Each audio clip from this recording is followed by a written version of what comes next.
પોરબંદરના કુંભારવાડામાં પૂરના પાણી વચ્ચે લોકો હેરાન થઈ રહ્યા છે। આસપાસના લોકો પૂરગ્રસ્તોની વહારે આવ્યા છે। ફૂડ પેકેટ સહિત જરૂરિયાતની ચીજવસ્તુઓનું વિતરણ કરવામાં આવી રહ્યું છે।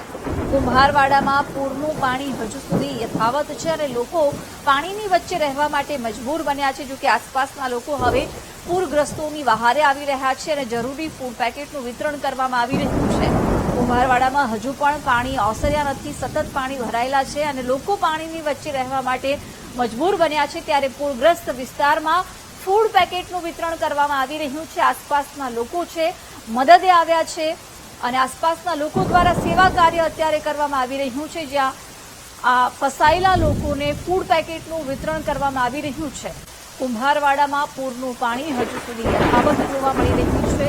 જો કે હવે આસપાસના લોકો મદદે આવ્યા છે। પૂરગ્રસ્ત વિસ્તારમાં ફૂડ પેકેટનું વિતરણ કરવામાં આવી રહ્યું છે। કુંભારવાડામાં પૂરનું પાણી હજુ સુધી યથાવત છે। આસપાસના લોકો દ્વારા સેવા કરવામાં આવી રહી છે। વિગતો સાથે સંવાદદાતા ચેતન જોડાઈ ગયા છે। ચેતન, કુંભારવાડામાં પૂરનું પાણી યથાવત છે, જો કે આસપાસના લોકો મદદે આવ્યા છે, શું અપડેટ? અત્યારે કુંભારવાડા વિસ્તાર છે, ઝુંઝાલા વિસ્તાર છે, તમામ જગ્યાઓ ઉપર જે પાણી છે જે યથાવત છે। પાણીની ગતિ ઘટી છે, પાણીનું પ્રમાણ ઓછું થયું છે, પરંતુ જે સ્થિતિ છે હજુ એમને એમ છે।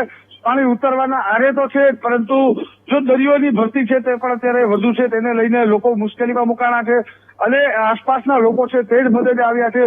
નગરપાલિકા અને વહીવટી તંત્ર કોઈ જગ્યાએ કોઈને ફૂડ પેકેટ પણ આપવા પહોંચ્યા નથી, તો લોકોની મુશ્કેલી છે તે પારાવાર વધી રહી છે અને સ્થાનિક લોકોએ પોતાનું જે આ સક્ષમ લોકો છે તે તમામ લોકો એકબીજાને મદદ કરી રહ્યા છે। એકબીજાને જે કહેવાય કે ફૂડ પેકેટ, ચા પાણી, નાસ્તાની જે વ્યવસ્થા છે તે કરી રહ્યા છે। બિલકુલ, ચેતન, આભાર જાણકારી આપવા બદલ।